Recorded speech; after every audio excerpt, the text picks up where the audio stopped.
So they don't want me to speak. So as you can see, evidence of crimes against me, both documents like invoices, court documents, digital things, emails, messages, etc.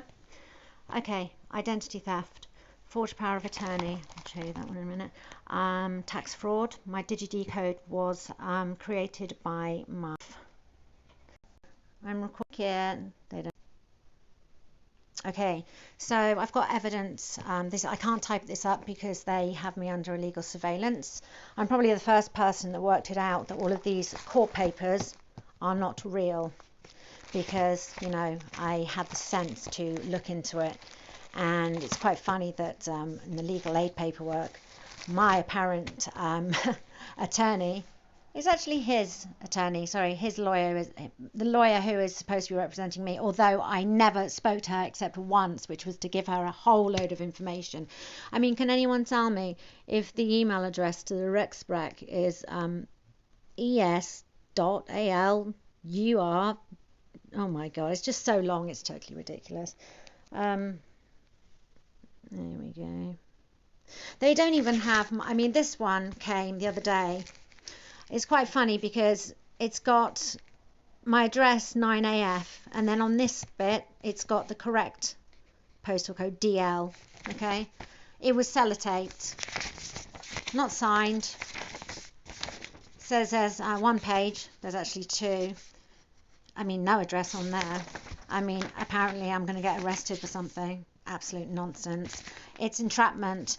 They haven't actually got my son's name, my son's date of birth correctly in one of them. Yeah, my son, his date of birth is completely wrong. But I mean, you know, a couple of them were stamped. One of them is Alkmaar. One of them is Harlem. But apparently you can't use any of these in court. It's crazy. Right, let's have a look. So, what have I got here? Wait 1 second. Oh, this is the lawyer pretending. That's the bribed investigator. Oh, yeah, I wanted my taxes and I asked for my DigiD code, blah, blah, blah. He gave me his bank details. It's been going on for years. That's him trying to open a legal bank account. This was our original agreement, December 2019. You can see that. Between myself and my ex, I was going to have the boys. Samuel, this is a power of attorney that I apparently signed. I'm left-handed, so my H is very strong, and I wasn't in the country on the April 8th because my passport says otherwise. And the funny thing is they were certainly very busy, my ex and his new wife, because this post was waiting for me because I got access to the house that I lived in. And funnily enough, my permit was not actually... I asked, here, look, please send me my permit. I'll pay you, you know. Give me my DigiD code. This is me sending him my passport, so, you know, my kids go on holiday. It was all a big blag. This was for benefit fraud and identity fraud. He says this will get you in the country. I believe it's some kind of benefit scam. 2021. I can show that I've actually been living in the UK. This was some tax fraud stuff. Local last Indians things. I mean, this was all here like in 2021 when I got access to the house to try and see my kids. But this is my real financial stuff, and obviously it goes from 2019 onwards. But this is just the half of it. This is just the post. The rest of it, I mean, obviously this shows my kids and who I am. But the fact is, this is, I'm a British citizen and I'm victim of government level bribery, judicial corruption, enabling, Dutch-born children who've been illegally alienated from their mother in a cover-up, which I have many things about: slander, defamation, illegal parental authority, fake court papers sent to me, wrong names.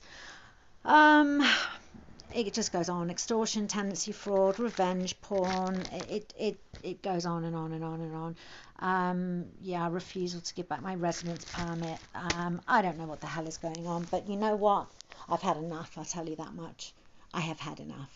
And they can't get my name right. I mean, everything is completely incorrect. The only thing that looks mildly correct is the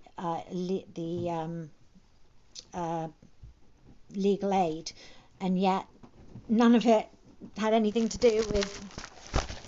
Here's another one. It's got the stamp on here. This is the first letter I got. It was about a hearing that was supposed to happen. This is the legal aid thing. It says nothing about my partner, and it seems to imply that I'm living with him up until this date, and his lawyer was the one that was saying she was representing me, and all of this garbage paperwork, which is like hundreds of pages, is all just garbage. It says, that we have shared custody, and yet apparently some asylum seeker has parental authority. So I don't know who's behind this, and I really don't care, but what I do care about is my children, and I will get to the bottom of it. So someone somewhere, if you care about just like the normal kind of person, because I guarantee this has happened to many people, and you know what, these people have been too terrified. You know what, I'm coming from a place of not revenge, not hatred, not at all. I'm coming from a place of unconditional love. It's been 5 years. 5 years it's taken me to heal and come to terms with what has happened, and I will not leave my boys suffering when they are absolutely begging me to save them. I'm just not going to do it. So, this has to stop. This can't go on having small provinces, where people can literally destroy you overnight. I have no. My mother signed form. It's sick. It's sick. And when it goes public, I have no doubt that the European, the global news it will be, because this is just absolutely ridiculous. It's just complete. This is not my children's birthdays. Sorry, but that's the wrong birthday. I have his birth certificate here. I think I know my children are born. No, it's enough is enough.